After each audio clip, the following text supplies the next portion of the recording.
Berjumpa kembali Bapak Ibu guru sekalian di pelatihan pemanfaatan Google Docs dan slide dalam pembelajaran.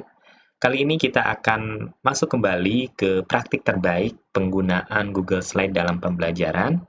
Kali ini kita akan mencoba membahas tentang bagaimana kita bisa membuat slide kolaboratif begitu ya dengan memanfaatkan Google Slide ini. Jadi seperti yang kita ketahui sebelumnya, Google Slide ini dimungkinkan untuk di-share, dibagikan ke sekian banyak user sehingga satu dokumen, satu slide gitu ya, itu bisa diedit bersama-sama secara kolaboratif. Nah, ini bisa kita manfaatkan misalkan kita sedang ada sesi diskusi, sesi kolaborasi gitu ya. Misalkan peserta didik dikelompokkan ke dalam beberapa kelompok, misalkan tiap kelompoknya ada 3 orang, 5 orang gitu ya. Lalu kemudian nanti tiap kelompok diminta untuk menyusun misalkan laporan ataupun review dan lain sebagainya. Dan akhirnya nanti kita sebagai pengajar bisa melihat progres perkembangan tiap slide-nya ataupun tiap kelompoknya dalam mengerjakan apa yang sudah kita minta kepada kelompok tersebut. Nah, bagaimana praktiknya? Yuk kita kembali lagi ke Google Slide-nya. Seperti biasa, Bapak Ibu silahkan untuk membuat terlebih dahulu slide yang baru ya. Slide yang baru, misalkan seperti ini ya. Ini contoh slide yang sudah saya buat, jadi tentu jangan lupa kasih identitas ya. Silakan kalau stylenya mau disesuaikan tentu boleh. Nah, ini salah satu contohnya begitu ya. Salah satu contohnya, saya membuat sebuah slide ya. Ini akan di mana skenarionya ya. Skenarionya adalah di mana nanti peserta didik akan dikelompokkan ke dalam beberapa kelompok. Nah, nanti tiap kelompok akan diminta untuk mencari bahan-bahan yang tersedia di internet dan sebagainya untuk menjelaskan keragaman suku di Indonesia misal ya. Jadi misalkan ini ya. Nanti akan ada kelompok-kelompoknya ya. Jadi misalkan kita siapkan dulu text box-nya ya, kelompok 1, nanti ketuanya siapa, anggotanya siapa, biarkan nanti para peserta didik yang mengisi namanya gitu ya. Yang mengisi namanya, tapi tentu dengan tadi bahwa kita sepakati dulu akan ada berapa kelompok, ketua kelompok 1 siapa, ketua kelompok 2 siapa, nanti anggotanya juga menyesuaikan. Nah, misalkan kita akan bagi menjadi berapa kelompok, 5 kelompok misalkan ya. Nah, ini 5 kelompok. Nah, ini contoh salah satu slide untuk satu kelompok ya. Jadi misalkan kelompok 1 akan diminta untuk mencari informasi-informasi terkait suku Jawa misalkan. Nanti di kotak yang pertama atau di text box pertama, dia akan diminta deskripsi singkatnya, misalkan ya, letak geografisnya, atau poin apa lagi yang kita minta tentunya. Lalu kemudian di sebelah kanan kita akan minta mereka mencari foto-foto yang relevan dengan suku Jawa ini misalkan begitu ya. Nah, ini contoh, lalu kemudian ini ada nama kelompoknya. Nah, nanti untuk kelompok yang kedua, Bapak Ibu tinggal duplikat ya.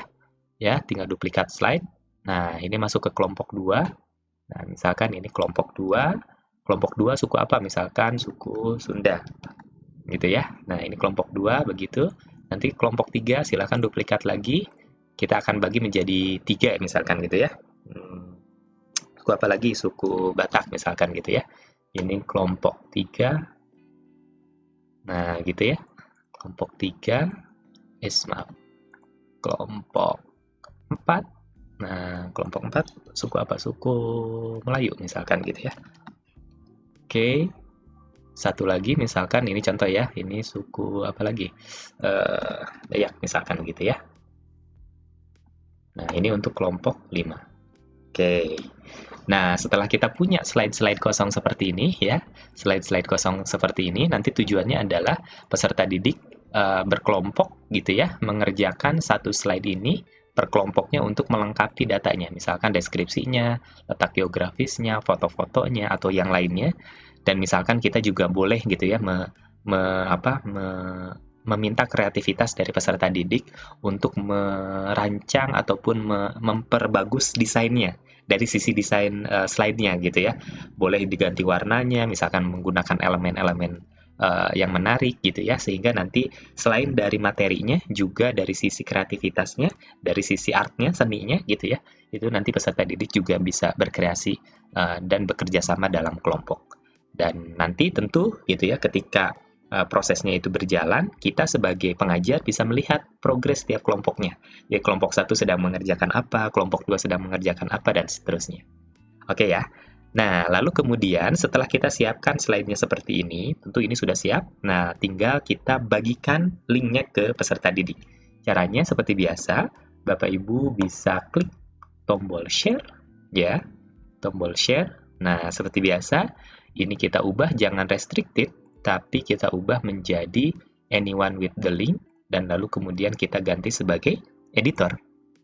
Oke ya, sebagai editor, sehingga nanti ini linknya kita copy, jangan lupa ya, copy link, dan nah nanti link inilah yang dibagikan ke peserta didik, dan lalu kemudian nanti peserta didik sudah bisa mulai bekerja kelompok di tiap-tiap slide yang sudah kita siapkan, gitu ya.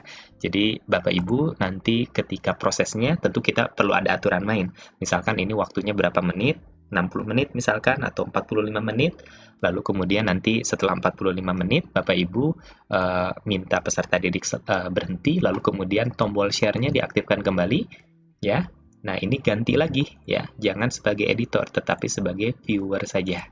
Oke, sehingga nanti peserta didik sudah stop, tidak bisa mengedit lagi, gitu ya.